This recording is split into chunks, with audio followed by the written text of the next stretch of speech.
Hi everyone, this is Rachel from Little Bird Quilting, and today we're going to be creating this wonderful floating star.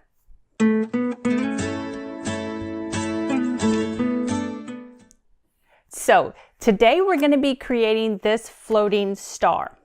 He finishes at 12 inches by 12 inches, and what makes him really great is if you tend to lose some of your points, this star has a good amount of distance from where the point of the star is to where the next seam is. So it gives you those nice sharp points.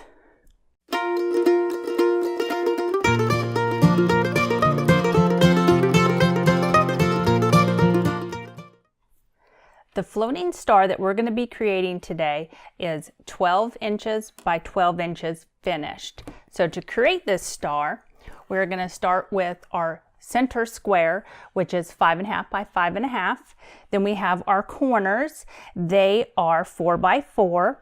Then we have the section that's behind our star points, and this is 4 by 5.5. And then we have the points of our star. They are each, we have 8 of them. They are 3 by 3 inches, and I've gone ahead and I've drawn a diagonal line on each of them. So we're going to go ahead and get started. We're going to start with one of the sections that is behind our star points. And we're going to take one of the points of our star and we're going to lay it in the upper right hand corner of that rectangle. You see we have a lot of space down here. That's going to be the section that's going to float. So now we're going to go ahead and we're going to sew on that drawn line. And we're going to do this for all 4 sections. We're going to sew that square on top of our rectangle in the upper right hand corner of all 4 of those rectangles. Go ahead, and my backdrop is moving back here because my cats are playing around on the floor. They're enjoying it. Hopefully they don't knock the design ball down. That would be a little unpleasant. Here is our 3rd upper right, and here is our 4th. So now that I've gone ahead and sewn all of these, I now need to go ahead and cut off all that extra fabric. So I'm using my stitch line as a guide with my ruler, and I'm going to slice off a 1/4 inch after that, past that.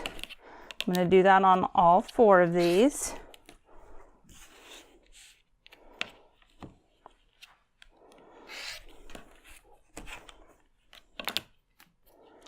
Then, now that I have that extra pulled off, I'm going to press the point of that star up, and I'm going to do that on all 4. Find this last 4th one. Now I'm going to do the same thing with my remaining 4 squares in the left hand corner. Let me go ahead and get those all done.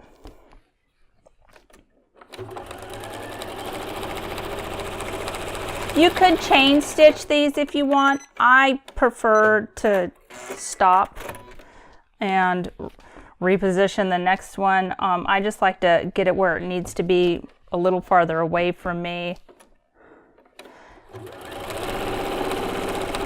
And for some reason, I do chain stitch, but it's just one of those things that I've never grown accustomed to. I want to remind everyone, we are going to be piecing these pieces together, and we do want our machine on a 1/4 inch.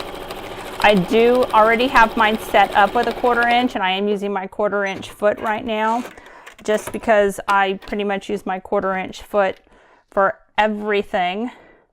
I do have the ability to move my needle around. It's not a single whole 1/4 inch foot, which makes a big difference.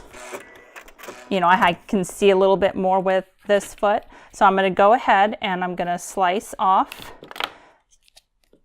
everything beyond a 1/4 inch. And that's the second one. I got 2 more. Whoops. And here's our last one. Ooh. Get that blade closed. Not a good thing to leave open, especially with the cats running around. So let me go ahead and iron all of the points. So we've now created the sections for our star that creates the points. I'm going to go ahead and I'm going to take 2 of them and I'm going to sew 1 on each side of our center square. This is where we're going to be using that 1/4 inch, because we do want to keep, you know, this little point right here in the center. I'll show you guys in just 1 second. We do want to make sure we have at least somewhat of a point in that center section. I will say that point was not quite as perfect as I would like, but I'm gonna say he's good enough.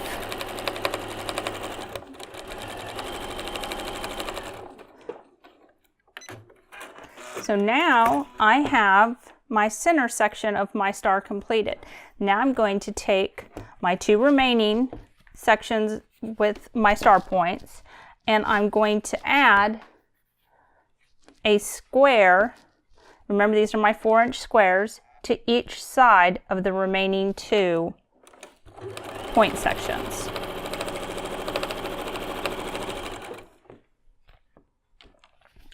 And here's the second side of this one.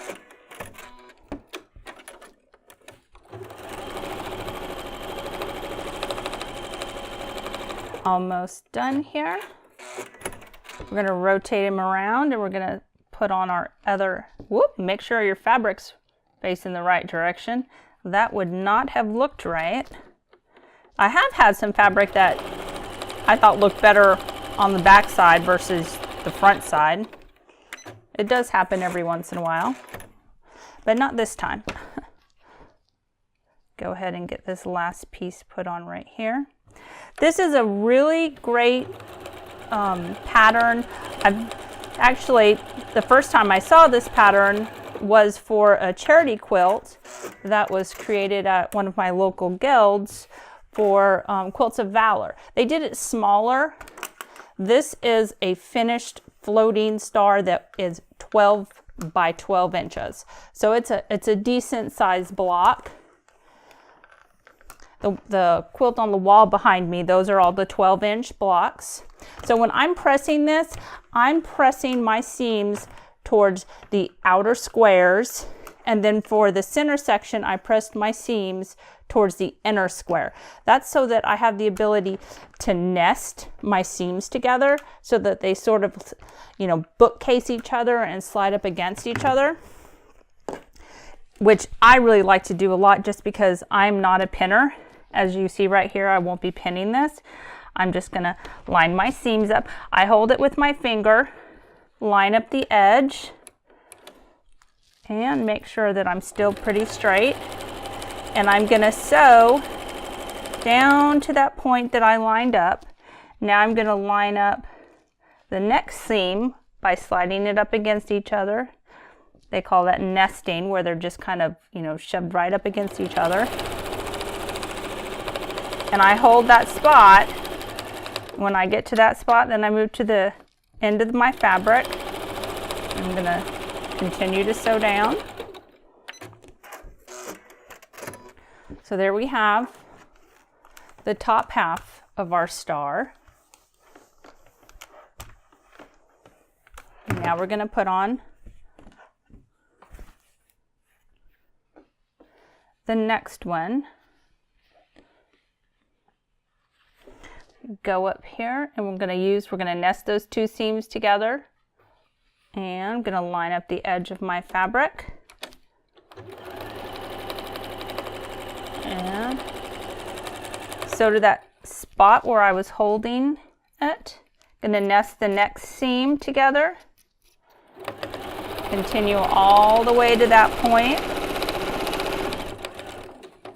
line up the ends of my fabric as best I can. Continue to stitch on down to there.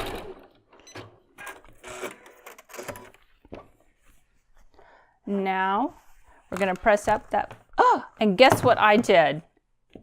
I sewed him on upside down. His points are not going in the right direction. So let me go ahead and pull this out real quick. Can't believe I did that. Oh well. Things happen.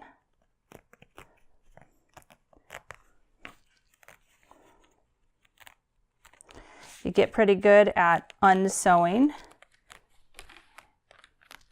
Which, some people are not, they just don't like ripping out seams. I don't mind. It might be because I tend to make a lot of mistakes.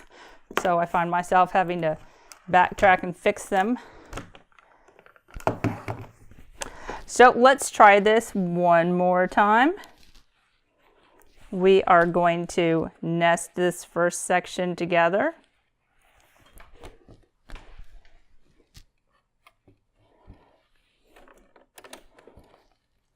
Hold that with our finger. Sew down to there. Find the next two seams that can meet up with each other. Sew down to there, line up the edge of our end of our fabric. And let's see if we have a star that's right side up with all of his points going the right way. And we do, yay. And what's really neat about this pattern is the fact that his points are so far away that when you add outer borders, you don't have to worry about losing those points. You're going to get to keep them. So that's why it's called the floating star. So here we have our finished 12 by 12 inch floating star block. It is a really quick block to create. As you can see behind me, we have a little quilt on display that's all different colors, just basically in the same family, and I put some white sachet between it. It is a lot of fun. If you have any questions, please leave them in the comment section below. And once again, thank you for watching.